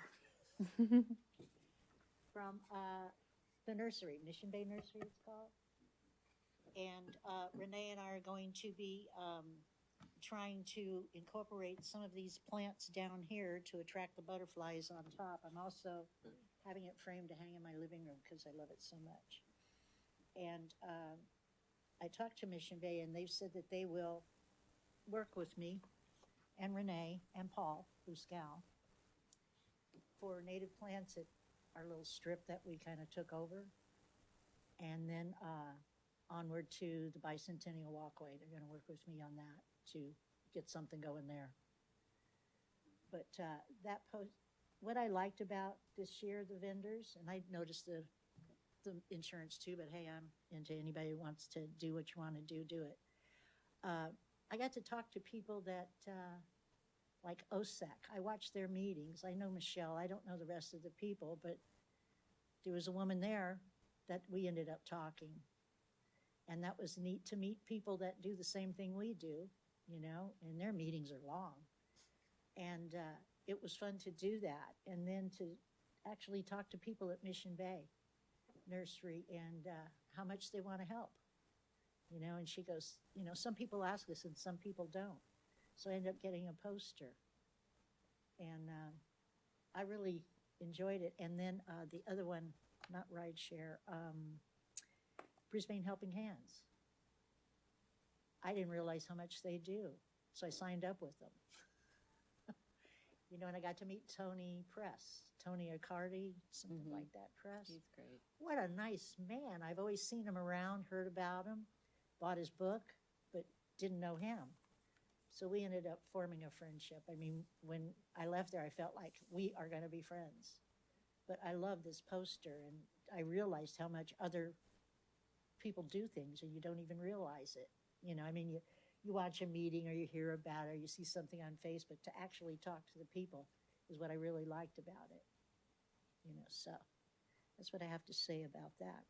And now on to subcommittees. Public Art Advisory Committee meeting held on 9/15. Oh, boy. I was there. Oh, good. I will go a little bit from memory, and I'm looking at Nicole and Noreen too. But it was a great meeting. I thought we are moving forward on a lot of things. One thing I just do want to point out, because it was in the blast today, was a sneak peek at the stairway that is being done, and it is drop dead gorgeous, like stunning, stop you in your tracks, like jaw to the ground, gorgeous. So thrilled with how that is going. We are putting out an RFQ for Firth Park. We are looking at benches. A lot of the meeting was spent on benches and deciding which benches we wanted to. There are two modes. So we're doing like 3 really artistic benches where we want them to be works of art and also places where people can sit. And then we are also looking at just increasing the number of benches where we had a bench perhaps and we want to put a more artistic bench, taking that bench and moving it to a place where it can be used. So 3 places where we just need benches and 3 places where we want to do very artistic works of art. So RFQs will be coming for both of those. We decided 3 locations for the artistic benches, and I will not at all be able to remember them. But I felt like we made some good decisions. Dog park. Dog park, yes. Tom. Library, and I can't remember that. Was it the harbor or? Awesome memory, Tom. Thank- Yes. thank you. So Thank you. the dog park, because we thought there could be a very nice artisanal bench, kind of similar to South City, which has some really nice artistry with their dog park. The library, which could also have an amazing, and the harbor. So more to come, but those were the highlights that I took away from it. Anything I missed, Tom? Which No, I library, the new We one? got to or celebrate old one? the The opening. new one. They already have one. Or, I'm sorry, the old one, the community center? Yeah, but they're talking about it's a great place to have a bench because it's a hill and Mhm. Exactly. it could be part of that whatever happens there. There could be a community signboard component to it, and yeah, just a little help as you go up that hill. As I get older, I'm feeling it as well. A lot of benches. Yeah. We need to celebrate that the pathway somehow. How do we do that? I mean, is that our job as Park and Rec to celebrate the art group, or I'm sure the city because will have some kind that's of going to ribbon be a great opening. kind It's of hard to find. I don't think anyone knows it. I don't think anyone even knows about it. Yeah, so it's still under construction. The construction crew's still on site. We anticipate that the artists will get on site to install within the next couple of months. So the Public Art Advisory Committee will most likely plan for an unveiling event of some sort. Great. More to come. Would that be something that would be a good idea to try to coincide with a block party since it's right on a block? Heck yeah. It could be. It would require participation and involvement from the neighbors. Yeah. So. That's my block. Woohoo. Great Okay, report. Anything else from Public Art? On Trail Development Subcommittee meeting? Yes, I was at that meeting. It was a good one. Lots was said. We had citizens communication. Michael Barnes did a big kind of presentation of his idea of shared multi-use trail examples. That was Michael Barnes. That was Yeah, Michael and Barnes. that was e-bikes, right? I've only heard legends. Okay, well, that was him. Anyways, he was putting forth his vision of possibly exploring trails that could be made in the acres that could possibly be kind of, through the woods kind of trails for bikes. And also talked about the difference of different e-bikes on the Crocker Trail and how, there's not supposed to be any motorized things on the Crocker Trail. However, a lot of people use e-bikes now, and there are different modes of e-bikes. There's some that are really powerful and some that are just kind of less powerful that just help people, facilitate people getting on bikes, which are very common these days, used to not be. So that was something to consider, maybe changing our regulations on what can be on that trail. What else? Mary was there wanting to talk about how we need to understand the habitat conservation plan in the Brisbane Acres before we go forth with any plans. All that will be explored, but it was a good conversation, I thought. And then we had inventory and mapping, official and unofficial trails we have.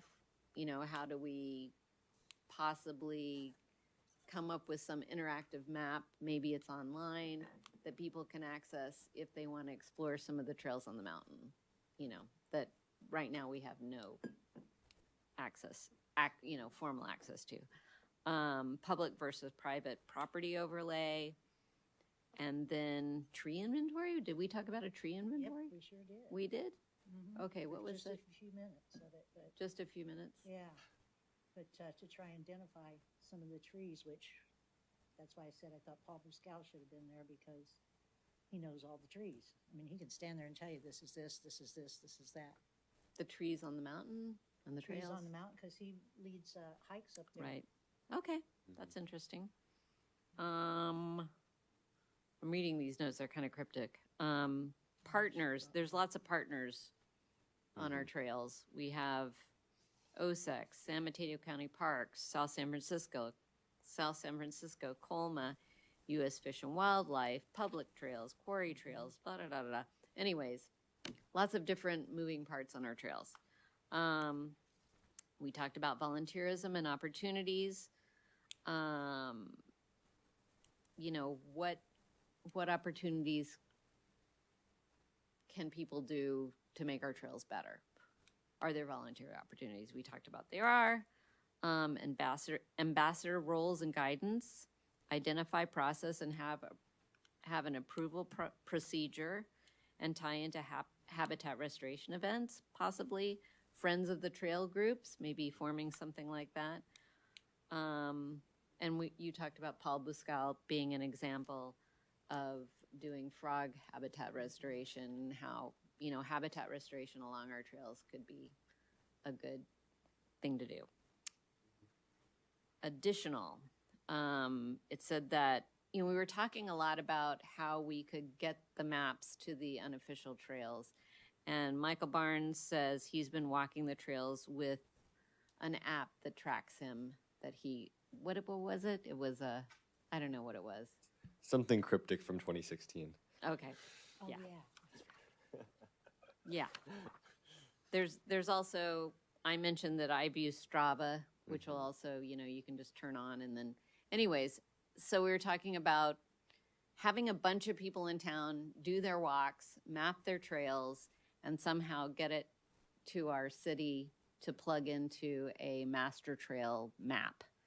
And then we can maybe have pictures taken. Like I want to do, in the springtime, I want to do a waterfall map so that people know if you take this trail, there's waterfalls here, there's waterfalls here, and they can expect to go up and see waterfalls, which is really fun. And, there's lots of different features along these trails that you can take pictures of that, I know parts of the mountain and other people know even better than me, like where the lupine are especially beautiful, what time of year, where you might see a mission blue, and, just kind of putting the seasonal highlights out there, also interacting with the map. Let's see. Yeah, the mapping stuff was the main takeaway that I had from the meetings was basically that the next steps are sort of figuring out the mapping, starting to consolidate our information, formalize our information, and then once we actually have definitions and names and organizations for these trails, that's when we can maybe start discussing or thinking about some of these more specifics of undergrowth or bike features or things like that that are sort of more big picture and harder to, okay, we could walk up there and we could start placing random bike features that nobody knows about or aren't formalized or this, that, or the other. So that was my big takeaway is it seems like there are lots of active people in the community who are interested in getting involved. And I think once the new website happens, is that a month out at this point? Or going off old estimates? Yeah, I mean, that's a Caroline question. I know there's some internal meetings and trainings happening with the new website. I think within the next month, we'll certainly have an update that we can share. Nice, yeah. And then once that's the thing, we can start actually making those maps, and that'll, I think, empower both this Trails Committee and future Trails Committees to start being able to do more actionable things. Yeah. There was also a conversation with Renee, and I believe you, Trudy, didn't you go out and clean up some Oh, yes. some spots on the trail, like volunteer opportunities to take possession of a big mess that you see and say, I'm going to do something about this, and it happened to be by a trail, but I think because it's a trail and people walk by it all the time, you notice, right? It's public property. It should look good. Yeah, we came up with not only see something, say something, but do something. Mm-hmm. Yep. Yeah, seriously. And she saw something, said something, and we did something. Nice. Yeah. And it was fun, and it's amazing how many people stop and ask you, are you volunteers? And we didn't say we were commissioners. We went, yeah, we're volunteers. Right. We decided that would be our approach. Yeah. And we ended up getting 2 people that signed up for the next thing we do. We want to help. A lot of people want to help. They just don't know who to go to. Well, and I think that is where our new nonprofit No. could organize some volunteers for things like that. Yeah, but then again, you just take it when you can get it, Yeah, that's true. Because But I it gives took you a- down phone numbers. It gives you an umbrella to say, hey, we're gonna put a spotlight on this, cleaning up, take pick a spot, and then you'll have volunteers show up. Yeah, 'cause that was the other thing we talked about is the push and pull of no matter what you're doing, somebody's gonna not like it. And so with just a purely unorganized volunteer force, that can become petty or competitive or, Yeah. neighbors one person plants it, the other person pulls it up. Awesome. So that's where, I agree with a lot of the just do something, but that's where a larger volunteer organization can make the difference. Yeah, but you start out small and then you get big. Yeah. Yeah. That's how everything happens as far as I'm concerned, Yeah. If somebody says, I want to help, take their phone number and say, hey, we're going to be doing this soon. Yep. And give them a call, because some people are intimidated. This woman told me, she says, I've lived here forever, I always wanted to do something, but I didn't know who to call. I said, call me. We'll go from there. I'll steer you in the right direction. Renee goes, yeah, we'll steer you in the right direction. Okay, so. There's always somebody who knows what's happening in Brisbane. Yeah, It's great. and that's for all of us. I mean, not just me, but, if somebody says, I want to do something, and I'm sure you all do. You're all on different committees. You've done more than me. But that's why we're here. Oh, yeah. And is moving along, Teen Services Subcommittee meeting. Yeah, so that was a really cool one. We went and introduced ourselves to the kids and the ACT members, and we didn't hear so much, but told them about the Parks and Recs and told them how much we appreciated them and all the work they do and stuff. And then we also helped to facilitate some conversations. I think it was a good example of how conversations could go for them. with me and Julie, like jumping into the conversations with ideas, and I think that showed some of the kids what that could look like who might not have wanted to speak up anyways. You know, once there was some participation, I at least I felt like a lot more of the kids were willing to speak up, and I tried to formalize like a you know, after something happened, that everybody who was involved tries to go around like, oh, what's one thing that went well, one thing that went poorly, because they had been sort of talking about, I think it was like a short point when they had 5 kids on a subcommittee to work on like a newsletter entry, and only 2 of the kids had entered something. So I think a lot of the kids at first were like feeling targeted or feeling called out, and so I tried to go and talk to them about how it's not about making anyone feel bad. It's about figuring out like how this can go better in the future and how that they can get supported better. So we did some stuff like, okay, maybe in the future it's a good idea to meet in person rather than communicating through text, to make formal plans before splitting into groups. And Sarah had some ideas about having a soft and a hard deadline to help the kids with more busy schedules and stuff like that. So it was just sort of lots of like structural and standard setting for the next generation of Yak volunteers. Yeah, and I will say it was fun to see you, Byron, kind of go at that, because these are real skills to build, you know, like not just pointing the finger, but like how do we prevent it in the future? And it just reminded me of like a mini boardroom. So it was fun to see those being developed in real time. I really enjoyed seeing the Yak and how they communicate and all of the things on their plate. And I think they decided a theme for next year, which will be third spaces, which Byron was encouraging. So it was all really great, and really nice to just listen in and figure out like how they're communicating what's on their mind.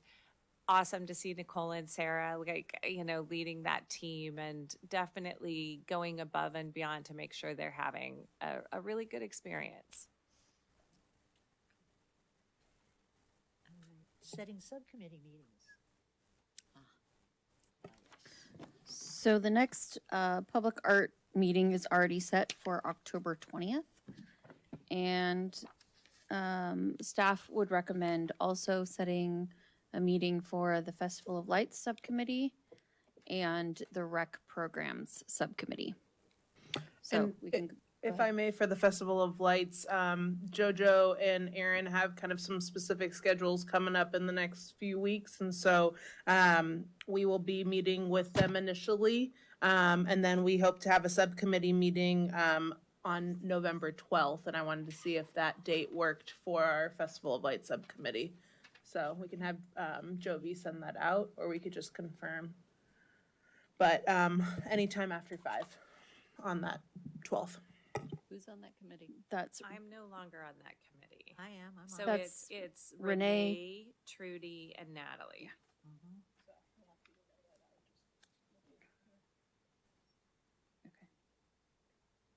So we'll confirm by email with Trudy or with Renee and Natalie not here. Okay. And let's see, commissioners, anybody? Oh, and then the rec program, I don't know if we Oh, want to yeah. schedule that one. So Rec Programs is Renee, Natalie, and Julie. So we'll email prospective dates for those also. All right. Commissioners have anything they want to say? Already done it. Staff? All right, everyone.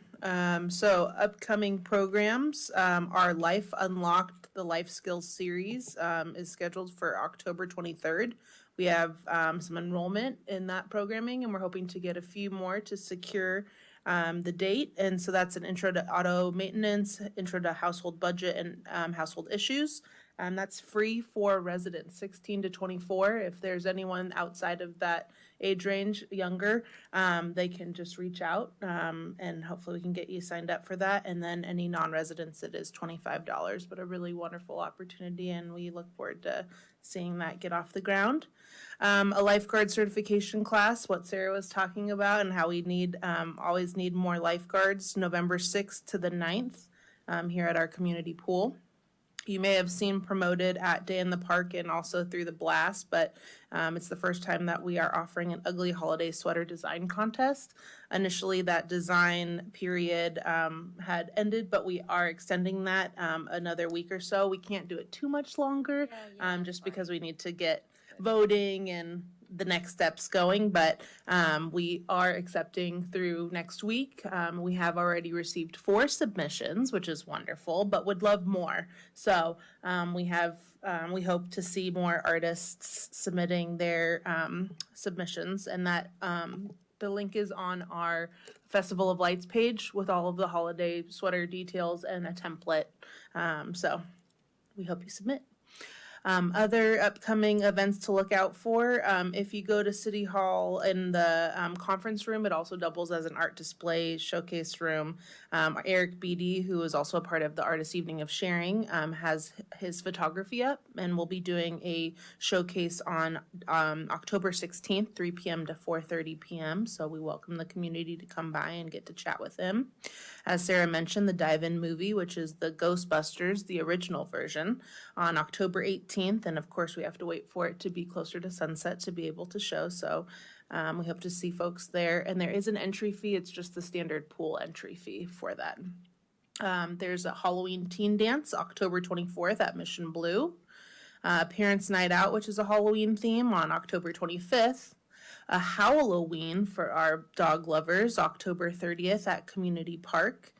November 8th, our Yak will be participating in a Yak Social, and that's all the various Yaks from all over the peninsula and beyond coming together to plan Yak Attack, which is a conference that occurs biannually. So that's coming up. There's an age-friendly event that's now going to be taking place at Mission Blue through the Center for Age-Friendly Excellence, and that's on November 12th.